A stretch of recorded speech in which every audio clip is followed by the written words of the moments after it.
evening, ladies and gentlemen. My name's Pete, aka Hlspwns. To start tonight's video off, we're just going to play a quick word association game, just to bring the theme of the video along. So if I says to you cars, I'd say Nissan GTR. If I said to you favourite food, I'd say Sunday roast or Chinese. If I said to you sports action camera, you'd probably say a GoPro. If I said to you sports action camera 4K 60 frames per second, you'd have to say GoPro Hero 6. So without further ado, here is the GoPro Hero 6 alternative. Back in September, I bought a brand new camera to enhance the video recording capabilities of the channel.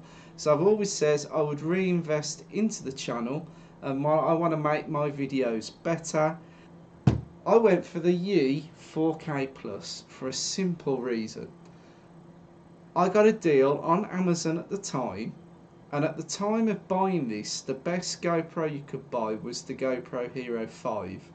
And that could only do 4K at 30 frames per second. I went for the Yi 4K Plus because it done 4K at 60 frames per second.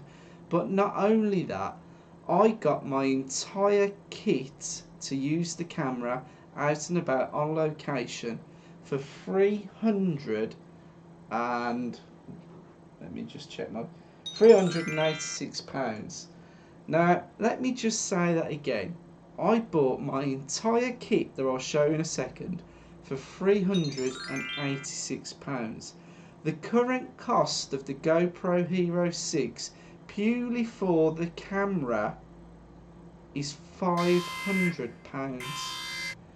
Now the Yi 4K Plus and the GoPro Hero 6 go toe to toe, and I don't have a GoPro. If you want to watch a Yi 4K Plus versus GoPro Hero 6, unless someone from GoPro wants to send me a GoPro Hero 6 and we'll get them compared, you'll have to check out another video. But it's not about a GoPro, it's about the Yi 4K Plus. Here is the camera. It is tiny and it doesn't weigh anything. This little camera packs quite a punch. If I just spin it round there, you can see the back and the front. So that's the camera itself, and we'll come on to what it does and that in a second. I also bought, for that smashing deal price, a USB battery charger with 2 spare batteries. That's the box to that. Nothing special here, that's just the cable that comes with the Yi camera. It is a C-type USB cable. And I also bought the Yi selfie stick. Now, I cannot believe that I own a selfie stick now. I so took the mickey out of people for having selfie sticks and thought the whole idea was ridiculous.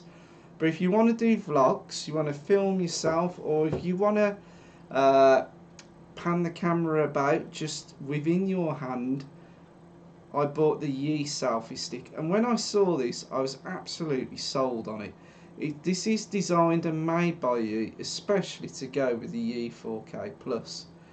And it's got a Bluetooth attachment that actually pairs with the camera via Bluetooth.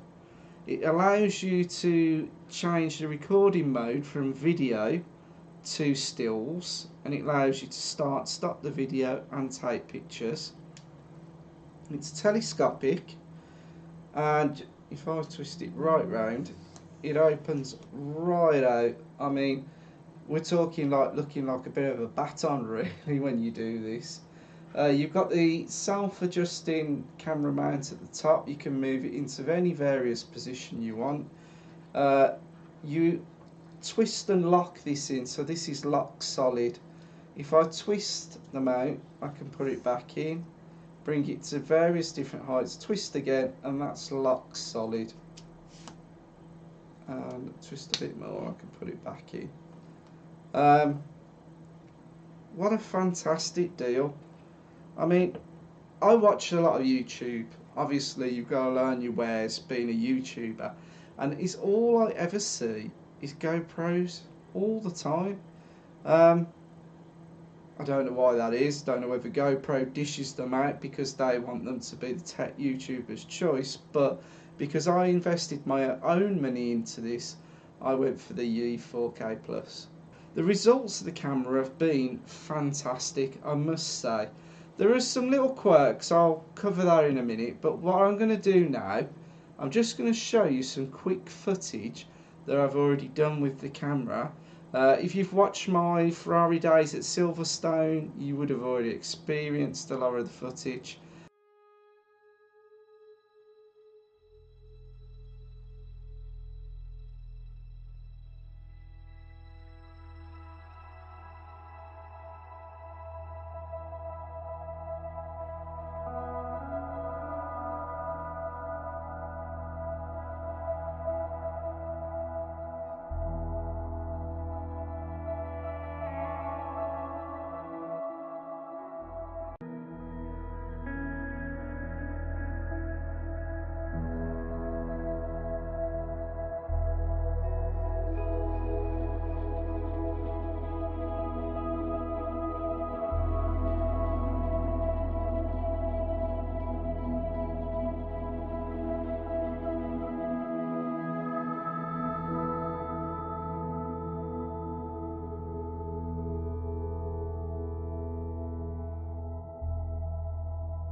Since September, I've been using the camera for my channel and my daughter's channel.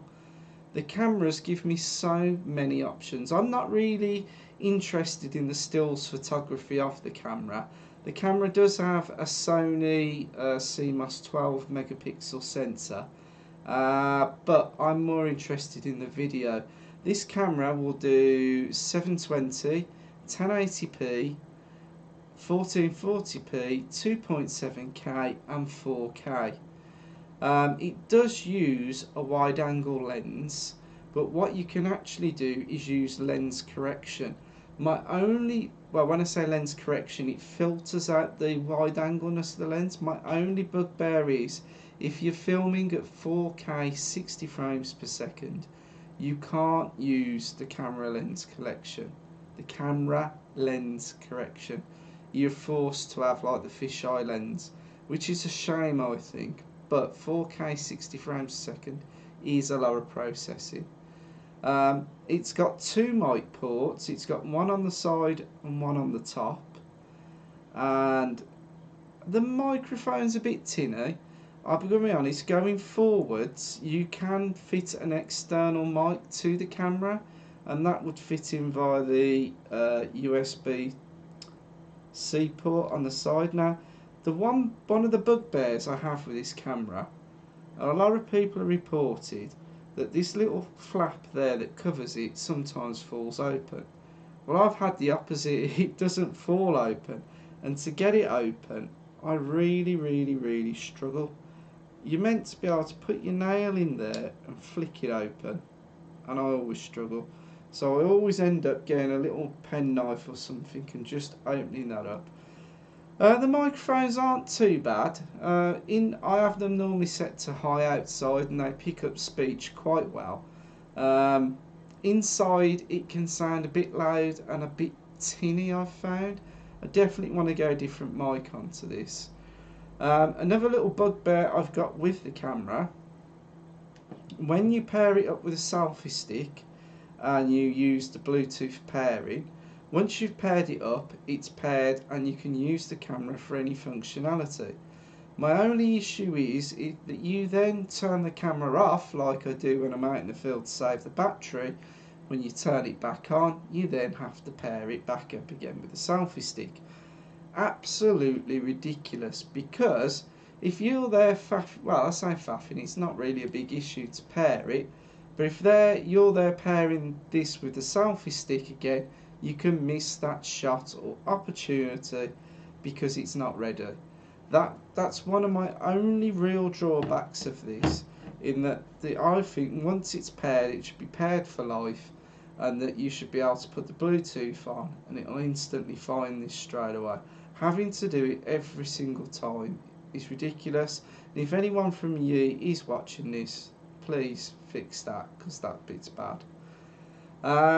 My only other bugbear of the camera is the screen at the back is ultra reflective. When you are out in the field and if it's bright sunlight, you can't always see the screen very well. That's when you're recording. The actual menus are very easy to see, to work on and to pick. No issue there. And obviously if you've got it on your selfie stick or you're pointing, you pretty much know what direction you're in. A way around that is to use the camera's Wi-Fi. It's got 2.4 or 5 gigahertz and it connects to an app on your phone. So you can have your phone at the side and you can see live what you're recording, which is pretty cool. You can also use the app to update the firmware on the camera. So what do I think of this? I think it's a cracking piece of kit. And I've got to say, once I've put it actually on the selfie stick, you just mount it up the bottom there.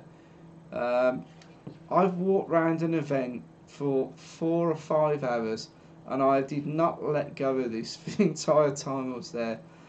I got home, I had no fatigue at all. It was fantastic. So this was my quick review, or quick bringing to you of the Yi 4K Plus, if you've never actually heard of it, and it is the GoPro Hero 6 alternative. I did mention earlier that the GoPro Hero 6, as it's a newer camera, has some slightly additional features that this doesn't have. The GoPro Hero 6 can record 1080p at 240 frames per second, so you're going to get silky, buttery, smooth, slow motion footage.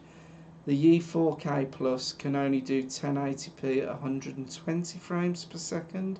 If you want to do slow motion recording at 240 frames per second, you have to drop down to the 720p resolution, which is not a bad thing. I mean, I've used the 720p resolution and then upscaled it to 1080p and it still works perfectly. And obviously at those frame rates, at 240 frames per second, you gain the slow motion is just fluid. The camera also does time-lapse footage.